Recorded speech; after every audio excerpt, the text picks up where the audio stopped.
Here we are going to discuss stack.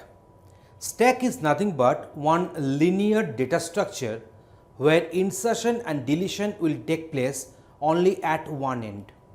Here insertion operation is having a special name known as push, and deletion operation will have a special name known as pop. So push and pop are the two fundamental operations that could be carried out on a particular stack. Stack is a data structure which is known as last in first out or first in last out data structure.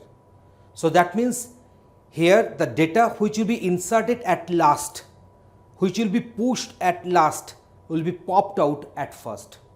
So to have the detailed discussion on this particular stack and what are the other operations on stack, what are the applications of stack, we are having some set of videos which will be coming after that. Please watch all those videos and get the idea. And thanks for watching this one.